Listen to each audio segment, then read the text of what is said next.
Welcome to Double Helix, the podcast that focuses on the importance of connections and how those connections can actually help us with our overall mental, physical, emotional, and sometimes even spiritual health. Today, we actually have our guest is Jason Hewlett. Jason Hewlett, we're kind of covering the catching up with friends. Jason and I have known each other now for 16, 17 years, somewhere in there. Um, but like most adult friends, we lose connection, we connect back up. But I wanted everyone to welcome Jason Hewlett. We're excited to have you here, my friend. Thanks, Mark. Good to see you, man. It's been a long time since I have seen you. So Yeah, it's nice to it reconnect. has. It has. It has. Yeah, it was interesting when we chatted there a week or so ago on the phone when you brought up, gosh, the last time we saw each other was, and it was we were doing a speaker showcase. Yeah, it was at the Sierra Theater in Orem, Utah, if I recall. And Yes. yeah, we were doing a showcase trying to get people to come and see us, and bookers there and videographers, photographers. We lined up all this opportunity to be able to, hopefully get some gigs. And so that was the last time I saw you, man. And yeah, I was curious about how your life has gone and how things are going, so it was really cool to hear from you. It was kind of fun, and it's always fun reconnecting with old friends. Right? To give everybody an idea, Jason and I first met through the National Speakers Association in Salt Lake, That's if I right. remember correctly.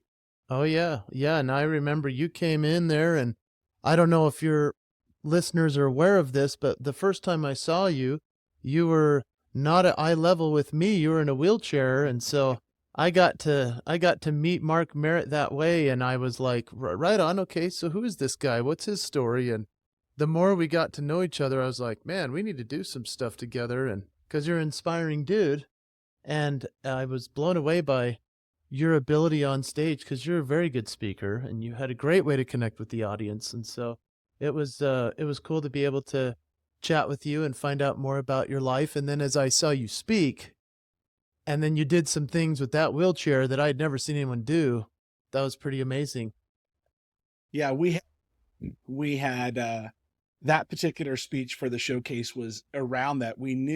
I knew that I'd spent a lot of years working to get out of the chair, to be able to start to get out of the chair. And it was a lot of years. And that was the first time ever that I'd ever done anything like that in a speech. Was like, okay, fine, we're going to roll this wheelchair back and I'm going to stand here, which was pretty dramatic. There's no doubt. Dramatic's not a strong enough word, brother. I'm sorry. That was like watching Lazarus arise. Like that was crazy. And it was really inspiring. Like everybody was wondering, is he going to fall? Is he going to hang on? I mean, it was really, everyone was hanging on every word you did. And that was really special. So yeah, to me, it was dramatic, special, but also miraculous. Well, thanks.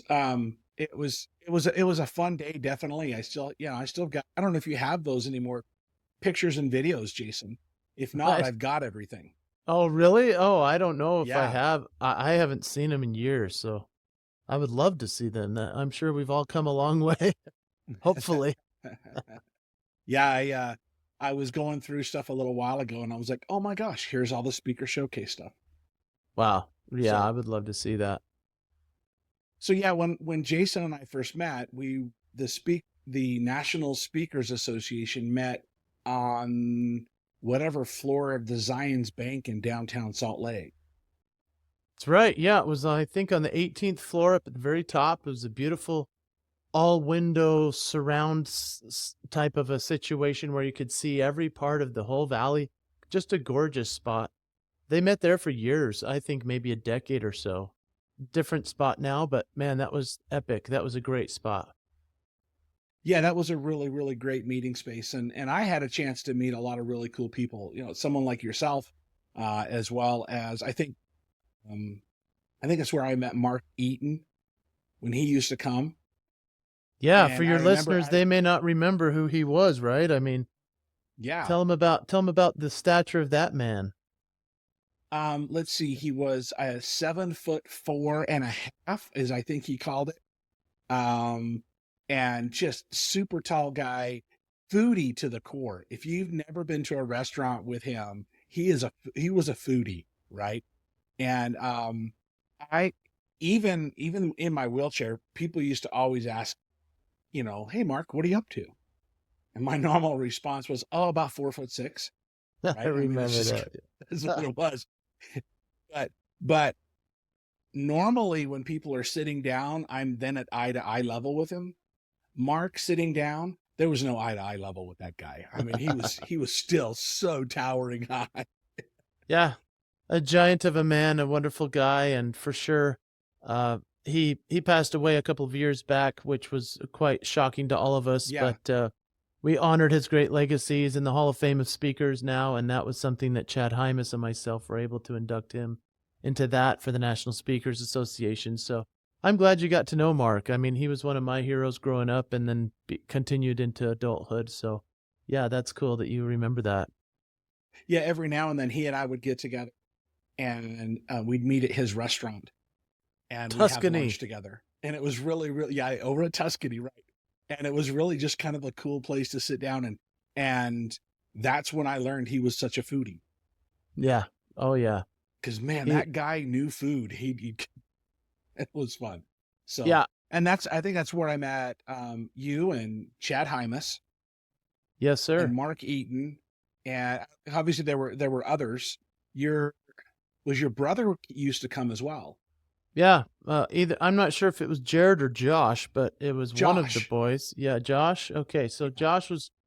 Josh was in the middle of a little bit of a challenge. He had just been diagnosed with multiple sclerosis, and he was trying to control his weight and his health and all types of things. So he lost a lot of weight, became a motivational speaker for a time, and he's now working for a health supplement company. So he's doing great. He's got the MS under control, his weight's back under control, things like that. And so, yeah, associating with people that are all looking to do their best and to become great, that's where, like Chad Hymas, he was, he's also a guy in a wheelchair that inspires people all over the world. He doesn't travel with anybody. He lets other people help him along the way, and it blesses their lives. Each of these people have a great story and a great way to connect with an audience. Yeah, and that's I think the thing that they all have, and we all have, is we all have those individual stories that Chad's connects with a certain group of individuals that really, really well. And you connect. You're so much fun on stage. Those of you that don't know, Jason started off as more of an entertainer impressionist, if I remember correctly. Yeah. And then as time went on, it transitioned into corporate training and motivational and stuff like that. So tell us a little bit about that. And you went from I'm just gonna say it, and please forgive me. You went from being the onstage goofball, which was so much fun to watch, right? To transit because when we did the speaker showcase, you were at that point transitioning over to still incorporate those fun things, but more of a corporate speaker trainer, if I remember correctly. Yeah, absolutely, to uh the derision of my clients, because I was certainly very popular as a corporate entertainer. I would come on the stage at 9 p.m. at night, entertain everybody, do comedy, music, impressions, all kinds of fun things that entertained people. It was a G-rated show that I put together over years of work that was also Las Vegas quality. So it was a small niche, and it turned out into something really awesome for clients. And you and I met at the time when I was transitioning over into being a more of a content leadership speaker. And I'll tell you, my clients did not want that from me. They were very upset. They did not realize, however, that there were a couple of reasons I had to do it. First of all, I had ruined my voice, so I was destroying my voice from all of the singing and the impressions I was doing. Oh, And I was also doing 200 dates a year just to survive financially. And because entertainers don't get paid anywhere near what a speaker does in the corporate world. And Right. whereas entertainers, if you're famous, get paid a ton, entertainers that are unknown have to really hustle. And so I remember watching speakers, Mark. This was interesting. I would do the show at 9 p.m. the night before a keynoter would be at 9 a.m. the next morning. I would get like $5,000 for my show, which was really good money, right? As a one-man show at a Yeah. corporate event. And I would get, 2 or 3 standing ovations, shouts of encore. Everybody loved me. The next morning, they would have, let's say, I don't know, some guy I'd never heard of, but he had a book. And he would not get a standing ovation. Nobody laughed or clapped. And he would get like $25,000 for his speech. And I was like, something's Wait off a here. second. And I had always wanted to be a speaker anyway. So I was like, okay, my voice is getting ruined from killing myself trying to do all the music. And I'm having to do 200 dates a year to survive, whether it was $5,000 or $500 per show. It was all across the board at the time. And so eventually, yeah, I switched into being a keynote speaker who integrated music and comedy and impressions to teach how to discover your voice as a leader. And yeah, man, you were in the midst of a transition where I actually took a majority of the musical funny stuff out and tried to be more serious. That was too big of a swing of the pendulum.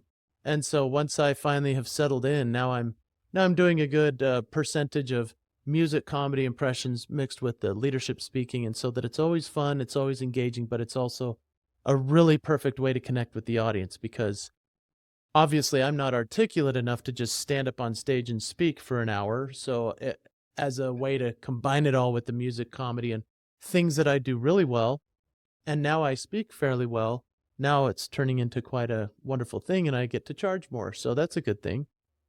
Yeah. Yeah. I mean, you got to make a living. Yeah. And not do 200 dates a year, That's what I was just going to say. I had no idea you were doing that many shows a year. Yeah, and it's hard when you had little kids coming along, and Mm-hmm. that's what was happening in our lives. Was my wife was like, "You're gone all the time, and I understand you have to do that to make it work, but can we charge more? You're home, you're home more." And I was like, "Yeah, I don't want to be home less." So that's what we did, and obviously that was a hard transition, because some months you're home 5 times, some months you're home the whole time. And so it's a real feast or famine type of a career. And I'm really grateful that it's landed where it has. Yeah, that's awesome. Yeah, one of my favorite, I look back during that transition that you were going through, I was more trying to dive into that side, right? I was at the very beginning stage of looking at speaking. And probably one of my favorite memories or interactions between you and I was actually in Denver. Denver, remind me. Okay. You and I was in Denver for my day job, and I showed up at the gate and you were there, and we were both flying Southwest home, and we just barely met through National Speakers Association. I don't think we'd even done, maybe we had done the speaker showcase at that point. But you and I we bumped into each other there, and then we sat next to each other on the flight back, and you and I visited the whole flight back. And that to me was a really kind of a cool conversation to have, because I saw you, and still do, as somebody who has way more experience than I do. And to be able to have that conversation on that flight, you mentioned that there were, let's see, I'm trying to remember how you said it. There are 3 types of speakers.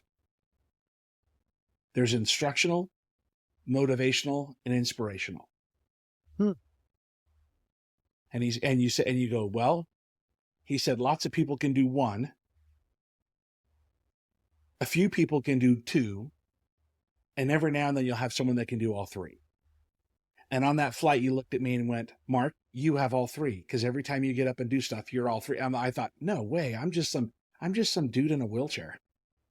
That's cool. I'm glad that you got that message and remembered it, because it's true. And the ones that do make it and do make it well are the ones that have all 3. And it is nice when somebody has all 3, because, if somebody's only inspirational, that's okay, but we want It to can be good. learn something, Yeah. we want to come away with something. And there's variations on everything. I do now remember what you're talking about, because I remember, I think I was, on the Southwest, they have the certain gate rules, and you got on first because of the wheelchair, and you're like, hey, he's with me. I remember that. It's so funny. All airlines have that rule. The gimps get to have a companion. Oh, jeez. Yeah, so I got to come on with you, and I was like, wow, man, you get to pick any seat in the plane. And, obviously they're all the same, but it was funny. I remember that. So, and yeah, hanging and talking with you that's one of the cool perks of being a traveling speaker is you'll sometimes run into a peer, and then you just get to share road warrior stories, and stuff like that. So that was cool. I remember that now that you say it. That's great. Yeah, that was actually a really good conversation for me to have with you, because it was also one of those that helped make me realize, oh, I could do something, right? And so what I've done, I mean, I haven't gone, I did do a bunch of speaking events, and was really, really happy with it. Every now and then, Victoria will say, hey, ever thought of getting back into it? Hmm. But I've more transitioned into the last few years of training in how to prepare and deliver presentations, not just from a stage, but even just business wise, because we've all been to those presentations that just stink. Yeah. you I'm know very grateful for them, because exactly. then they hire me to fix what happened last year. And I did a day workshop up here for the Chamber of Commerce earlier this year, and they brought in 30 companies, and so I did this day workshop from start to finish. And it's kind of hard to cram a a degree level course into 6.5 hours, but there's a lot of data, and then that just brings up follow-up workshops that I tend to do. So And so you that know was what? that became my focus. To me, I'm the kind of guy that it took me years to come up with a one great 1 hour show, right? And Yeah. or one killer keynote speech for an hour.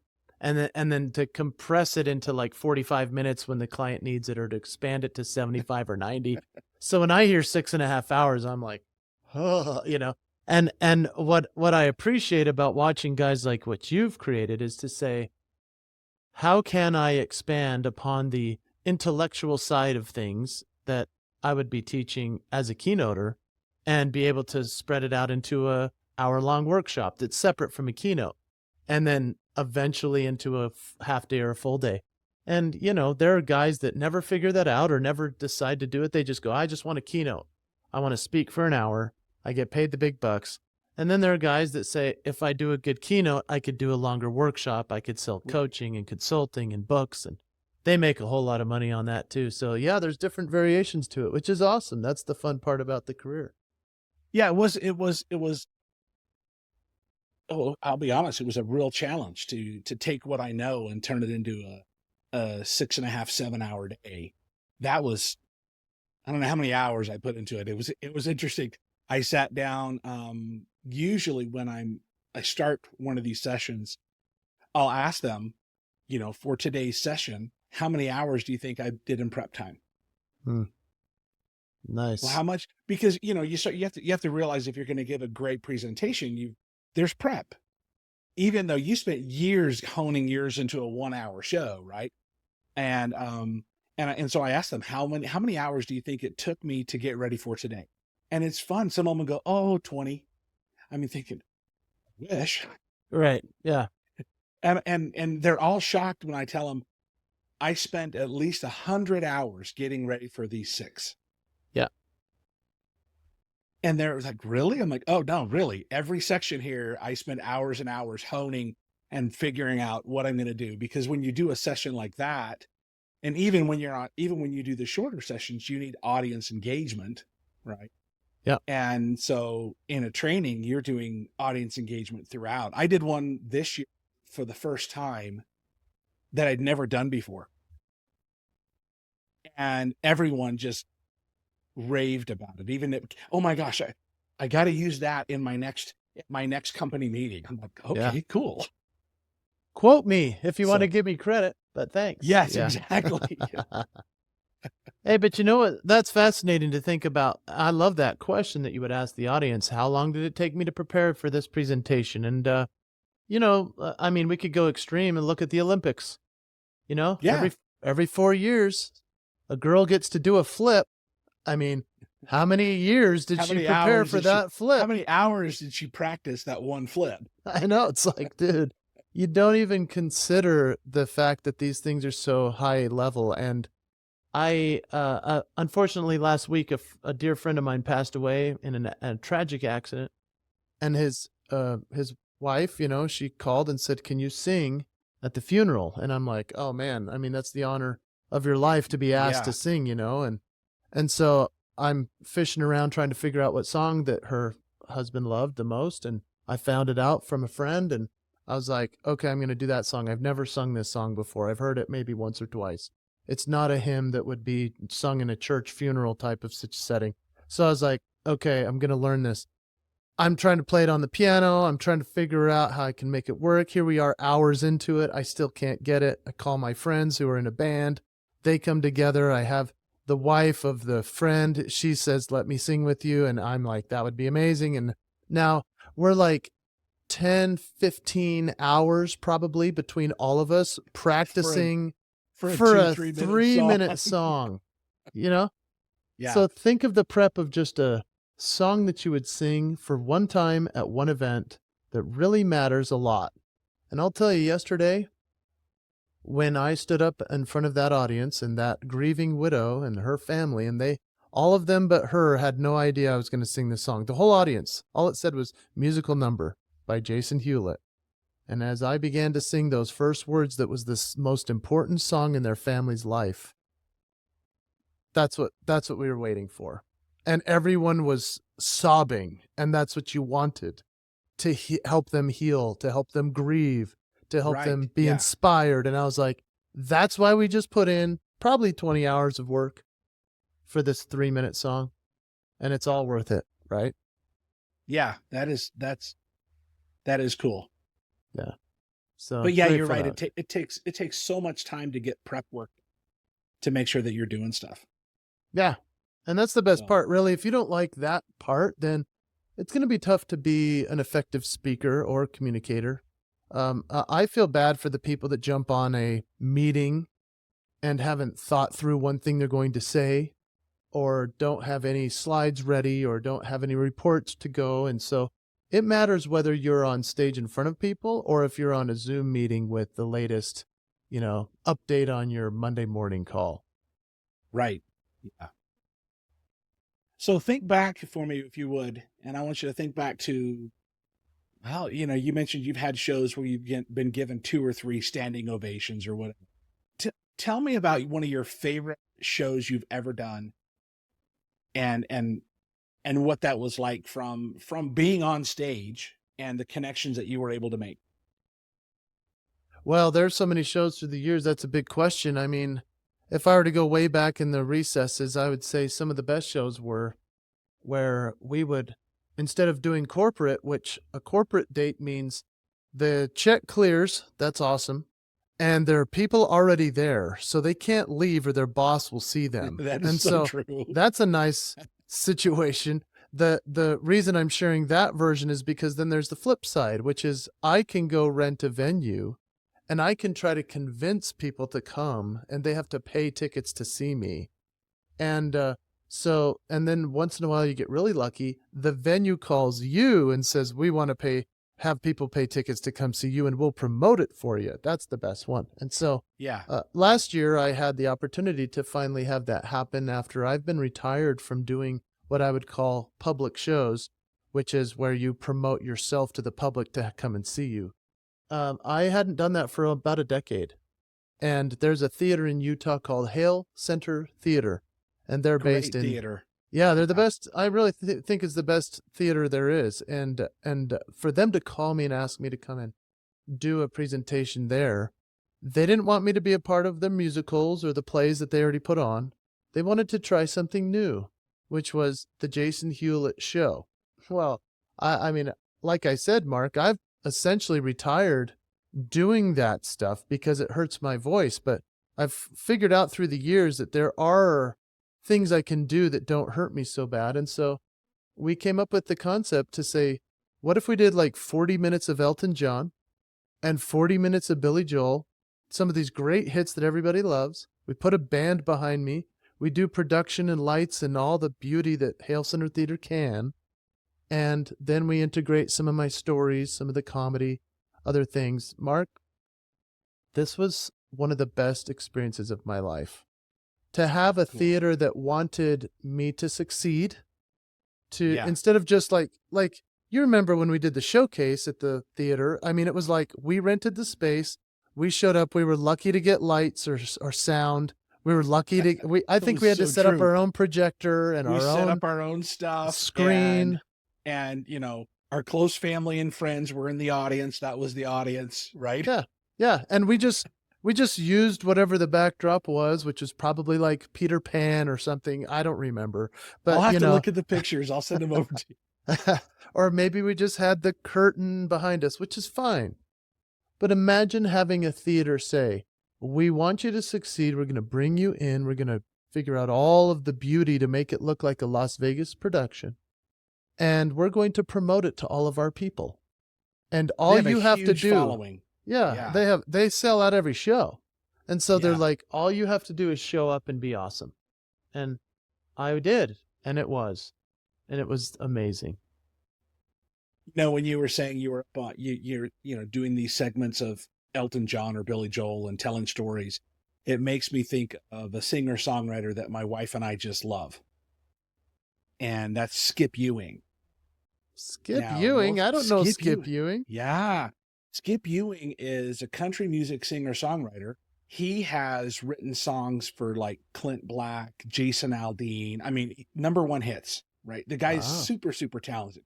This year he's starting to go to do more concerts. Well, last November we actually drove we live in the Logan, Utah area, and we drove to Sheridan, Wyoming, which is 9 hours one way, to go see him in concert at this little tiny college venue in Sheridan, Wyoming. and the weather and all the fact his band couldn't get there. They were stuck in Denver because of the weather. So he stood up on stage with his 2 guitars and did acoustic. But the coolest thing about it, just like you were talking about the stories, he was actually taking time to tell the stories of each song and the process that he went through. And I kid you not, there were 65 of us. That's all there was at this concert for this guy. And he didn't care. Right. Wow. He's just like, he gave his all right there to the group of us. And right now I've connected him with the Cash Center for the Arts here in Cache Valley. And they're trying to get him connected to come and sing this summer here in Cache Valley, which would be way cool. Right. Oh, but my gosh. Same kind of stuff that you're talking about, that integration of music and stories. And it was so captivating to be there. Dude, that's cool. Yeah. I mean, I love to hear stories like that, especially for a real successful dude like Skip Ewing, to think that he would just keep rolling, deliver. That's called the promise. And I speak about that. It's like, you're an audience that's there waiting to see something, and he totally delivered for you. Kept the ultimate promise to the audience. And now you're going to help him, right? One of the things he said in the beginning was, I think he said he got it from Glenn Campbell, I think. But he said that he was taught that you play for the filled seats, not the empty ones. I learned the same thing from my mother. So you're absolutely right. I remember I did a show years ago. The amphitheater was not full, and the venue was upset with me for not filling the place because they thought I should. And when I was done with the show, my mom said, I said, how did you think it went, Mom? And she goes, well, can I be candid? I said, yeah. She said, you made us feel bad for being there because other people didn't show up. And it wasn't a sold out show. And I was like, ouch. Oh. Thanks, Mom. Really? Right then. Ow. But long term, that's great. That's great to hear. Right. But at that moment. And as I looked back on the recording, I was like, oh geez, I did. I made them feel bad for being there. Like that was a wake up call. So yeah, I love that Glenn Campbell quote. That's cool. Yeah, yeah. So we're anxious to get him up here. If we can get him here, I'll holler at you. Oh my gosh, I love that. Yeah, cool. I love that story, man. But you know, having a theater that wants you to succeed, having an audience, I believe, and that's what I tell speakers that are nervous or performers that are scared before they go on stage. They go, "How do you calm your nerves?" And I say, "Well, just remember, the audience wants you to succeed. They're Right. cheering for So you. true. They absolutely." And if we want to go Mhm. deeper, I'll go to the other place where I'm like, the audience is just glad it's not them up there Yeah, most of the yeah. time. That's the other side of that coin. Yeah. So, yeah, so I laugh about that with people that have a church talk or a corporate talk and they're scared. I just go, no, nobody wants to see a train wreck. They want to see you go up there and kill it, And so depending on the person, I'll tell them in a certain way, but it's like, yeah, everyone wants to see you hit a home run. So go out there and swing for it. Yeah, I say that pretty much in corporate training stuff. Yeah. Right. When I do that, it's like, hey, nobody else wants to be up there, so you just go for it, and they're wanting you to do well, because if you don't do well, they're next. Yeah. Yeah. They'll have to fill in with you, buddy. That's right. I think one of my favorite ones when I spoke was the Utah Board of Education hired me to come and speak to their annual conference in St. George. Yeah. Cool. And that was an interesting trip. We lived in the Boise area at the time, and I flew. Of course, this is when I was in my wheelchair all the time, Yeah. and I flew from Boise to Salt Lake, got off the plane, waited for my chair, and the gate agent comes up and my chair's in pieces. Ah. We can't figure out how your chair goes together. I'm like, well, it doesn't. You broke it. Oh my So gosh. they they had one of the head mechanics for Delta come up, and I mean we were duct tape, baling wire in this thing together, so I had a chair. And but I get down to St. George, and I'm their closing keynote, which is in some ways is cool, and in other ways is a really tough spot to be because everybody wants to go home, especially if you're in St. George. If everybody doesn't, those that are watching or listening, St. George is in the very southwest corner of the state. I mean, literally. And the mass of the population lives 5 hours north. So everybody's anxious to get out of town, right? And so I'm the closing keynote, and I get up there, and you could see this whole room of people just start Yeah. walking out, right? And then about 20 minutes into my thing, people started coming back. And I thought, Mm. I've never had people show back up. But apparently we were having so much fun that people were texting them, "You're missing out. You need to get back here." And I Yeah. thought, that was the coolest experience for me as a speaker, was to have people come back after they'd abandoned me, Wow, man. you That's know? very Um, rare. Yeah. yeah, Wow. yeah. And I can tell you, I've only had, for me, I've only ever had two standing ovations. And I milked them. I think the first one I got was, and Joel, he'll know who I'm talking about. Joel, you'll have to forgive me. I'm going to tell the story. So when we were, so when the downturn happened in 2008, 2009, the company I was working for had lost. I mean, I had survived so many rounds of layoffs, and then I was finally laid off. Right? That was just the way it happened. And then, about 3 years later, the guy that actually laid me off is still a good friend of mine. But about 3 years later, he starts talking about, hey, can I have you come in and speak to our management group and tell them about how to build an incredible team? Because I had put together this really, really cool team that we had. And as we're going through this whole process, right before I get up on stage, I pull Joel aside and say, now, I'm assuming you don't want me to tell them that 3 years ago you fired me, and now you've asked me to come back to teach you how I do what I do. He goes, no, don't go there. So and most all these managers knew me because we'd all worked together, right? And so I did the thing, and I was about 45 minutes, and that was the first standing ovation I ever had. And for me, that was so impactful. Some of it was because of all the people that knew me. But then on the flip side, I mean, I left there almost crying because, like, oh my gosh, I feel like a rock star, right? It was a really cool experience. That's amazing. I love that. And what I mean, most people don't ever receive a standing ovation ever in their life, whether they're a professional speaker or otherwise. Right. And so, what did that do for your confidence from there? I mean, was that one of the first speeches you had done, or what? No, no, it wasn't one of my first ones. I'd done maybe a handful before that. Um, that was a big boost. I think the first one I ever did was for the Utah Project Manager Association for their annual conference, and I was their lunch keynote on a particular day.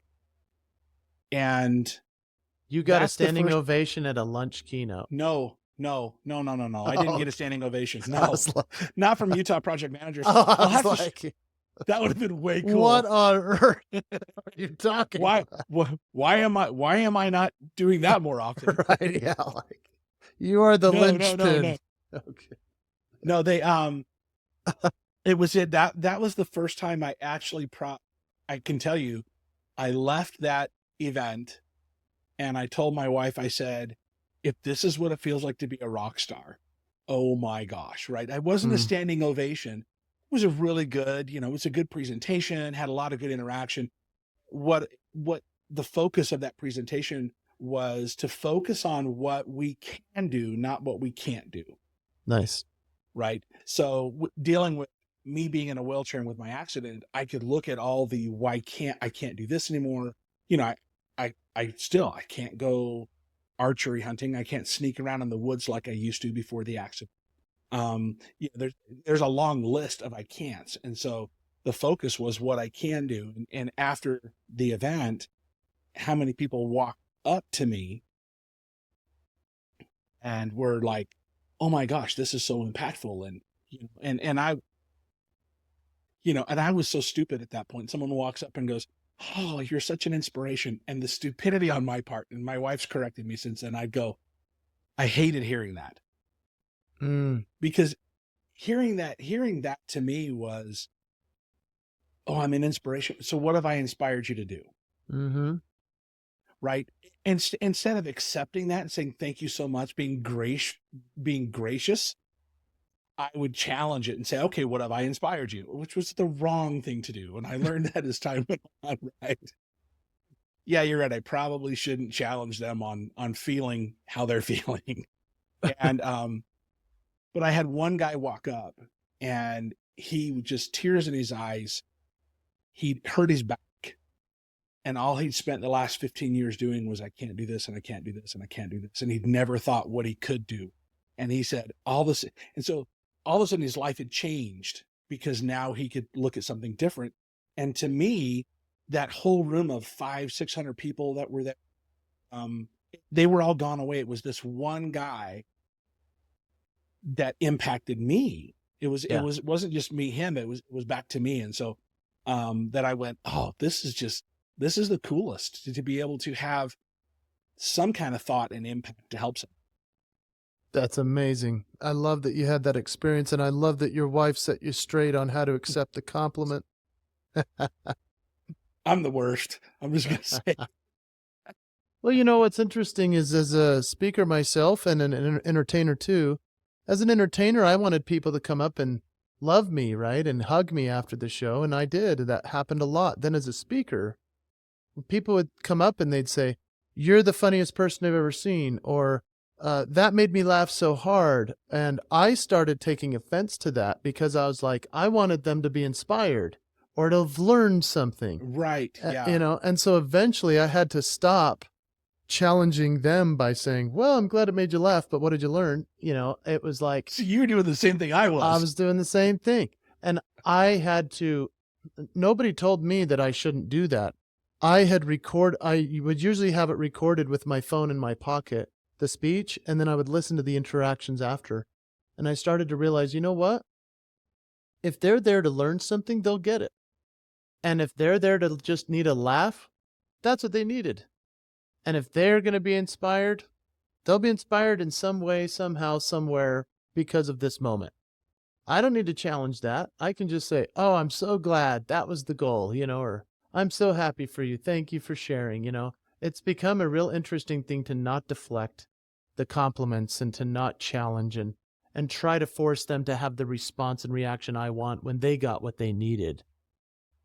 Yeah, that is so true. So I'm glad you went through that. That's just being gracious, right? Fortunately, my Victoria, she would come to handful here and there. She'd come and watch, but then she'd say, "How did it go?" And I literally would say, "Oh, someone said I inspired them," and I was all annoyed. She's like, "So yeah, we've all been down that road." I was so annoyed at inspiring that guy. Oh. Dang it. The struggles of the speaker. That is not what I meant to do. I wanted you to learn something. Yeah. Why would I want to inspire anybody? Come on. That makes no sense at all. That's so funny. No, but this is interesting in terms of that, because when I think of you, I think of inspiring, and I think of entertaining, I think of intellectual and educational. And when you reconnected with me, I trepidatiously asked a question because I hadn't seen you in so long. And the last time I had seen you, you're in a wheelchair every time I saw you, except for you stood up and walked around and did your speech. So I kind of was like, can I ask how's life in the wheelchair? I didn't know how to ask that, graciously. What do I say? Like, can I ask someone if he has, if it was like overcoming a hurdle, or if it was like, no, I'm here and I'm happy here. Like, it's a weird question to know how to ask without being like, oh, you've failed in some way, or, oh, you've only succeeded if this has happened. Like, I didn't want it to come that way. Right. So I was like, I don't know if I asked it all right, but I was like, so how's it going with the chair? So. Oh, you gotta realize. And I think, you and I connected well enough years ago, but you got to realize that, I mean, I made fun of me being in a chair. I know. Yeah. And that was all fair game. Some of my favorite, to be honest with you, some of my favorite interactions were always with my brothers when it came to a wheelchair. So you asking that one question, that was no big deal. Right. Okay. Because, I mean, come on, I have brothers that when I was in the chair, we'd go up to a restaurant and people would be offended with my brothers because they weren't opening the doors for me. I can still remember a brother and I go into Red Lobster in West Valley, and I go to wheel up to the door. I go to grab the door to open it, and some lady looks at my brother and goes, "What, you don't get it?" And he goes, "He's just fine, right? He doesn't need it." And I thought, oh my gosh, right? And that is so funny. Oh man. We had one every year. The majority of us, we've done it a lot of years, have gone fishing together. Yeah. To give you an idea, I'll just tell you a funny story. So we've gone fishing together, and one year I was in charge of all the coordinating, right? And all the pieces, we have 6 of us that get together and go fishing from around the country. Right. And so that particular year I was in charge of it, and we go fishing, and there's another story that I have to tell, offline, because it's probably not appropriate for all audiences. But we went into this restaurant, and since I made the reservations, I wheel up to the hostess, and I'm like, okay, there were only 5 of us that year, I think. And I said, yeah, there's, I've got a reservation. It's this, my name's Mark. And she goes, "And how many in your party?" And I said, 5. And one of my brothers walks up to me, and I'm not in my chair. I'm 6. Okay. Yeah. My brothers are 6'3", 6'4", 6'5". I mean, these are big dudes, right? And I'm a small guy in compared to my brothers. And one of them walks up to me and puts his hand on my shoulder. I'm in my wheelchair, and he goes, "Well, more like 4.5". Oh. And I thought, that was the funniest thing ever, right? and I'm dying laughing. And the poor hostess has no idea She's that like, she's dealing with a whole room of sarcastic big dudes. And she goes, "No, but you're a whole person." I said, "Are you kidding? Look at these guys. you're a whole I person. mean, come on, look at this guy here. I'm half of him." And so by the end of the night, I was the half brother.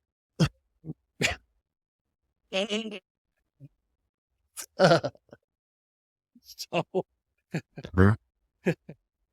The half So- brother. Holy cow. So you asking the question, how are things going? And I know you were a little trepidatious about asking that. To me, it's like big deal, right? So The half brother. These brothers sound amazing. I can just see you all going to an outing and you're like, every brother has a different object in his hands, like a stack of pavers or a stack of 4x4s, and they're just laying them out in front of you so you can't get past, like they're just like every obstacle possible to make your life thinking, miserable. I'm thinking, you know what? Like, I'm going to have to share that with the brothers because that's probably not too far. Oh, let's see what he does here. yeah. Here's shards of glass. Like, wheel over that. Oh my heck, your brothers sound funny. Well, I love that you have the sense of humor that works for, and I've noticed obviously with most of my friends that are in the chair, they have these incredible sense of humor about it because you have to essentially to like manage that, right? And so, I mean, when I asked you the question, I was like, can I even ask this question? And you're like, oh yeah, man, it's in the attic or whatever. I was like, what? Holy smokes. What has happened since I saw you, So Yeah, that really was cool. that was a challenge. I mean, to go from using it all the time, it took a lot of, for me, fortunately, for our listeners, and they may have heard pieces in that, but I didn't have a spinal injury with my accident. Mine was legs and one of my arms. And so, and besides the noggin, you don't fall 40 feet and stop suddenly and not have the noggin get jarred. And so, yeah, it was just a lot of years of work and effort to be able to finally get to a place where I could put them aside. I still use, when I go out and about, I use a cane, just for balance factor. It's a balance issue, more than anything else. But yeah, it was kind of liberating 2 years ago to take my wheelchairs and throw them in a construction dumpster and say, okay, they're gone. Now I don't have that, that, I hate to say crutch, but have that crutch. Even though I travel so much now I'm traveling a lot more than I was 2 years ago. Now I go, oh, maybe I should have kept one. The chair was awesand right? Like, yeah. When you get to some of these big airports, right? Yeah. Oh, Salt Lake man. is amazing. I flew to Austin a few months ago. They A47. If you're familiar with Salt Lake Airport, that's Sure. the end of the A terminal. End of the world. Yeah. Yeah. And I remember finally getting down there. They didn't have anybody. Often I'll ask for assistance because for the long hauls, they can, Sure. Oh, it's too far to walk for me. But that particular day there was nobody. And I got all the way to A47 and I said, oh gosh, I swear I was in Austin outer limits, right? I've already arrived, right? It seemed like it was so far. And I get there and they were like, oh, we're so sorry. Your gate's been changed to A2. No. Oh no. I was like, what? Oh no. So, fortunately, one of their golf carts came around and I get on and I go, hey, I've got like 15 minutes to get to A2. And they're, well, it'll take us about that long to get there. Oh, wow. Like, even in the holy cart. That's amazing. And that's when I think, oh, I wish I still had my wheelchair because I can go faster than most people run. Oh, yeah, yeah. I was thinking you were going to hitch a ride on some, family that's got like a girl with a princess roller bag. You're like, can I sit on that? And they just run over. Just go for a ride. Well, that was part of the story. I was trying to avoid it. Trying to avoid it. I don't want to tell you the truth. There was no golf cart. It was a pink princess bag. It's a pink princess bag. This 7-year-old was wheeling me down there on the back of her roller. Oh, dude, that's so interesting. Well, you've been through so many amazing things and you've done so many great things. It's really inspiring. And I'm sorry to just be inspired by you, Mark. Well, okay, here's my practice. Thank you so much. There you go. You're welcome. No, man. I mean, it makes me think about the times when, I've limited myself in my own belief of, what's holding me back or what's hurting me or what's, I mean, even the pieces that might be the crutch in my life that I go, okay, I can't get rid of this. Or other times where it's like, what can I chuck in the dumpster? I mean, that could really Yeah. be a nice speech that you could give. Be like, hey, what needs to go in the dumpster? I mean, kind of cool stuff like we all have to go through mentally, emotionally, even just cleaning out your closet and committing to making your bed every morning, just doing something that makes a difference in your day. So I'm really, really Yeah. happy for you, man. It's awesome what you've done. Well, I appreciate that. And, we're coming up on our end for our session today. And first of all, I just want to make sure, thank you so much for coming and spending a little time. It's great to, even if we see each other virtually. By the way, I will be down in Salt Lake next week. So maybe we can grab a bite. Awesome. Yeah. And spend some time together face to face. And you can see me, as my wife calls me, she calls me teeter totter because sometimes you just don't know which way I'm going to go. My balance. That's why we use the cane. Otherwise, you might be grabbing my shirt tails to keep me off the street. No. Yeah. Your wife's watching her Find a Friend app as you're just walking, and she's like, there must be obstacles in the way. No, he's just going in a straight line. No, he didn't take his cane. He didn't take his cane. His brothers are there throwing bowling balls at him while he's walking.